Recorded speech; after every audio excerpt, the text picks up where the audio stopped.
What's up, Bug Doug with D&E in the Garage. Now, we do a lot of squawking on this channel about Jeep, about Mopar. It is absolutely no secret that I mean, obviously we're Jeep fans, the whole dang Jeep channel more or less. I'm a big fan of Mopar. If I was gonna buy something that wasn't a Jeep, it would probably be Mopar. We're also very big Subaru fans. I've owned Subarus. Eric's a real big Subaru guy. He's the resident Subaru expert. So, you know, if you were to ask me what's the best brand out there, I'm gonna tell you Jeep, hands down. And I'm right, obviously. But the question is it also the most prolific brand? Meaning, is it the brand that you will see the most driving around on the streets? Now, I've been wondering this question, and I've looked for data like this, and they say nationwide, you know, the most common car is X, but depending on where you look, you get a different answer. So I decided to do my own test for my own area. Now, I live up here in northwest New Jersey, out in, I guess it'd be the foothills of the Appalachians. We got some nice hilly farmland. This is horse country up here, Equine Central. My drive home every day from work's about 30 miles, and I decided to record it yesterday. And I went back and I put on my lab coat and my fancy glasses, and I analyzed the results, and I was able to extrapolate, which is a science word, some details for you. And we came up with, as far as my area, with a very small sample size, the sample size of 250 vehicles that I passed, what was the most common brand? And we're going to go over that today because I think it's interesting, and the answer surprised me. So here are the rules that I decided to set down. I grouped the automakers together. So Toyota and Lexus were in the same group. Honda and Acura, same group. All of Fiat Chrysler in the same group, though there was no chance I was going to see a Fiat. I don't know that I've seen a Fiat in the wild in like 3 years. Ford and all their brands, all of GM together. One, this was to make it easier on me, and two, it seemed reasonable to group them all together. For my purposes, that was going to get me where I wanted to go. So Scion, Toyota, Lexus all together, GM, Cadillac, Chevy, whatever else what do they do? The other one, all together, you get the idea. After that, I excluded commercial vehicles. So if I passed a van with ladders on the roof, I excluded that. I don't really know why.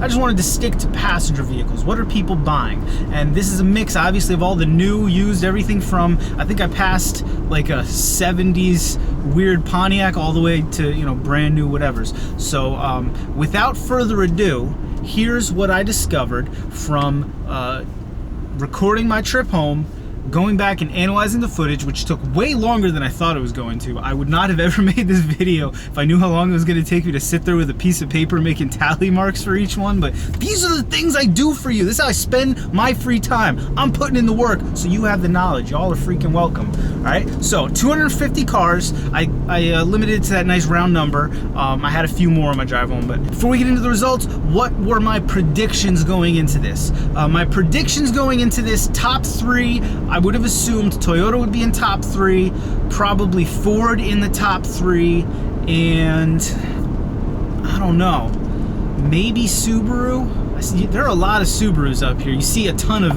F-150s. It seems like every other person up here drives an F-150, and then I know that's what Toyota does, man. There's Camrys friggin' everywhere. I was assuming that the German cars were gonna be at the bottom of the list, dead last. They have them up here, but not a ton. As far as Jeep, I didn't count Jeep singularly, though I did record the number of Jeeps to also know that, but Jeep was part of FCA, which I'm gonna be calling Mopar for the rest of this video, because screw FCA, that's Milpar right there. So the Mopar ones, I was thinking were gonna be hopefully top 5. That was my prediction, my hopes. You got Toyota, Subaru, Ford top 3, hopefully Mopar in the top 5. And then the bottom of the list I imagine was going to be filled out by all the German automakers, because there's not a ton of that crap around here. So without further ado, what did we find on my drive home yesterday of 250 cars? I saw one Volvo, that is the very bottom. That accounts for 0.4% of the list. I did see 4 each of Mercedes and BMW.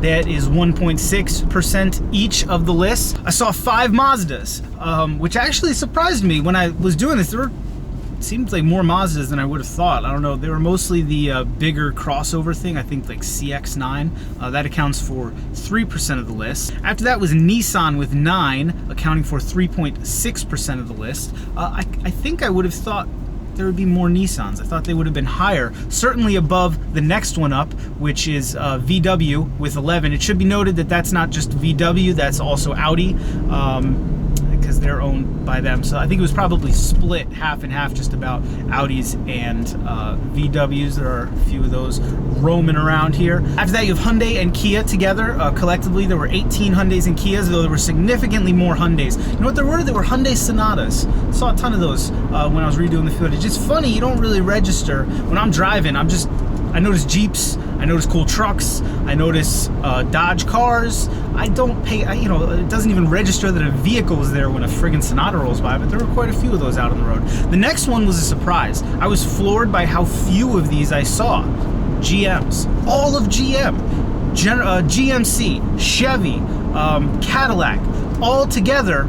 There were only 18 of those. There were as many GM products as there were Hyundai and Kia products. What? We're in the United States. How does the saying go? It's as American as Chevy and apple pie? Well, apparently not. Apparently not. It's as American as Hyundai and apple pie. Jiminy Christmas. I was surprised. I was floored by that. I would have thought I would have seen more Chevy trucks. I don't think I saw a couple Chevy cars. They were mostly Chevy trucks and Suburbans. Saw a lot of Suburbans. I think I saw one Cadillac. I don't know. I mean, no, granted, this is a very small sample size. If I wanted to do this, I should drive around all friggin' day and, log like 10,000 vehicles, but I do not have time for that. Until YouTube starts literally, I don't even know what, add like 7 zeros to the end of what I'm making from YouTube ad rev every month, maybe then I can do that. But, so for our very small sample size, this is what I found. I was floored. All right, now let's get into the top 5. The 5th most common automaker that I saw when I was driving home, Subaru. Respectable, 28, coming in at 11.2% of the list. They were all Foresters, late model Foresters, and mid-2000s WRXs. That's what they all were. I saw a couple XVs. I don't remember seeing a single Outback. Obviously, they're out there, but tons and tons and tons of Foresters, and then some good, I saw 2 Bug-Eye WRXs and a couple of the Hawkeye ones. Thankfully, no blob eyes. Those things are disgusting. After that, number 4 on the list. This one I was very surprised about. Honda. I didn't think Honda had that much of a presence anymore, especially up here. Now, I'm not saying we're in rural. But we're rural for New Jersey, right? We're, like I said, we're in farmland. There are farmers up here. Is good old boys where I'm at. I didn't expect to see so many Hondas. They were minivans and they were passenger cars. Didn't see a single Ridgeline. Don't think I saw too many CRVs. They were Accords, Civics, and the Odyssey. But yeah, 29% or 11.6%. Number 3 on the list. Getting close. Toyota. I honestly would have expected they were higher on the list. 32 Toyotas out of 250 vehicles spotted, 12.8% of the list. Prius, Camry, and then a couple good Tacomas. I saw at least one 4Runner or something like that. I was y'all know how I feel about Toyota. We got some Toyota fans, so I'm trying to go easier on Toyota lately. It's just a personal thing. I don't love Toyota. It's almost become its own thing. I think I hate them for the sake of hating them now, but I was worried they were going to be number 1, and I was going to have to say all that. But at least in this part of the country, in my very small sample set, Toyota was number 3. And they were a distant number 3. They had 32. The next one, the runner-up, Ford, with 42. They were F-150s, overwhelmingly. A couple Fusion, a couple new Explorers, but F-150s all day. I'll bet you 35 of those 42 were F-150s. That's 16.8% of the list. And then number 1, you can't make this stuff up, man. Number 1 by a significant margin was Mopar. Yeah, man. Chrysler, Dodge, Ram, Jeep.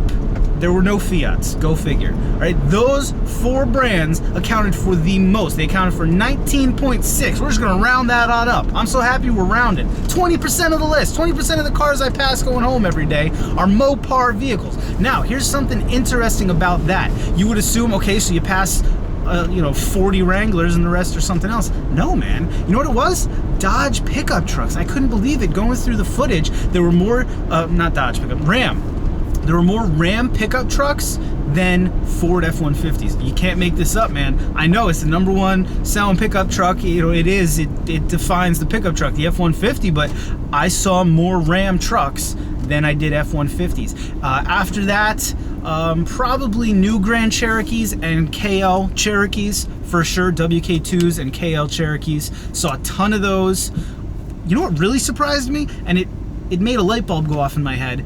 A good amount of that 49, like between probably 7, maybe a little less, were Chrysler minivans.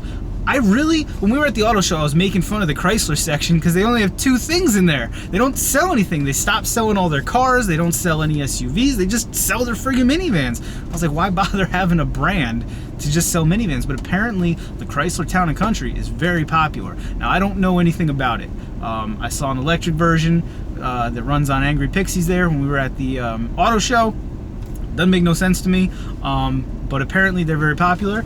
If you're looking at a minivan, maybe go check out a Chrysler Town & Country. I'm sure somebody is going to tell me down there about how they're the worst thing ever made, but I saw a lot of them. There were more of those than any other minivan, more than Toyota Siennas, more than Honda Odysseys. I think those are the only 3 brands that I saw minivans from, but I could be mistaken. So #1, man, was Mopar. I was so happy to see that. I was making the list, doing the tallies, and I was like, what? I kept waiting for Toyota to overtake them, but it didn't happen. Now, if you did this in the city, there's no chance these results would be the same. You would definitely have Honda, Toyota, and probably Subaru or something in the top 3. Mopar would probably be way down the list. But out here where I am, I call this flag-waving country. All right, and y'all know what I'm talking about. I know the stigma that New Jersey has, but Northwest New Jersey fits in a whole lot better with the middle of the country than anything you're gonna find on the coast. So it does not surprise me too much that you got your Mopars up there, you got your Fords up there. I don't know what's going on with GM. Maybe they just had an off day. I mean, I'm not hating on GM. That's just the thing that I saw. Now the question is, what percentage of that list was Jeeps? All right, now again, I only saw a couple Wranglers. Of that 49 Mopar vehicles, 25 of them were Jeeps. You can't make this up. 25 of them were Jeeps. All right, now the majority of those were WK2s, Grand Cherokees, and KL Cherokees, the new Cherokee. I even saw one, I have to go through the footage to see if I can, it looked like a Trailhawk that they lifted up even more. It passed right in front of me while I was driving. Couldn't believe it.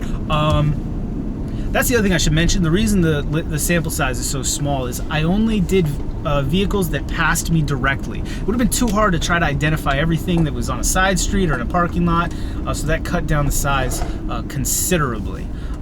But yeah, man, 25 Jeeps, JKs, a couple, but primarily new Grand Cherokees and Cherokees. And what that tells me is the brand is healthy, man.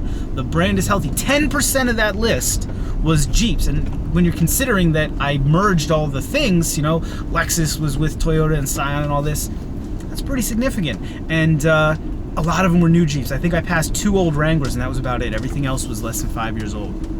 That makes me happy, man. That confirms what I thought. Everybody's always talking about Fiat Chrysler selling Jeep off to the Chinese. Like hell they are, right? Chrysler only sells minivans. Fiat couldn't give away free money in the United States. Nobody wants anything with the Fiat name on it.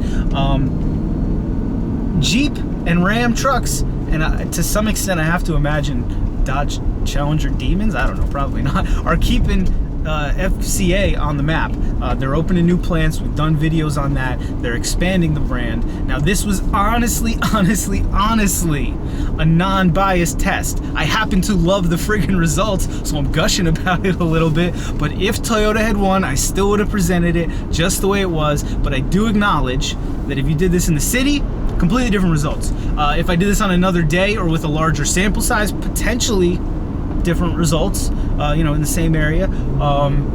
Maybe I will do it again sometime. It actually took a lot of work to dig through this, so that seems unlikely. Y'all can take this at face value. What I would like to know is, what do you predict would be the outcome in your area? Now, we're in rural area, some suburban, not too built up, a little bit. Most people around here probably have a blue-collar job. Lots of just good working Americans around here, and the results are top 2 are American brands, followed closely by Toyota, which I think is going to top 3 of just about anybody's lists. They're just everywhere, man. I mean, the Prius, the Camry, the Tacoma, it is what it is. So what do you think would be the results in your area? What do you think about my results? What do you think that says for the Jeep brand? It makes me happy, man. It makes me happy. People on this channel comment all the time. Doesn't matter anyway, Jeep's been dead since they got rid of the 4-liter. Jeep's been dead since they got rid of the solid front axle. Or Jeep's been dead since the JK. No, man. You may not like any of the models anymore, but personally, as a true, devoted, lifelong fan, even if they don't necessarily make any models that I would love to drive right now, the legacy, what Jeep has given me in the past has bought my loyalty for life. End of conversation. Y'all don't have to like that, but that's how it is. So let me know what you think. I've gotten off on a tangent, as I tend to do. I do like to talk, but I also like to hear what you guys have to say. So let me know. I'm gonna end this by just saying, keep on Jeeping on, buddy. Thanks for watching. See you next time.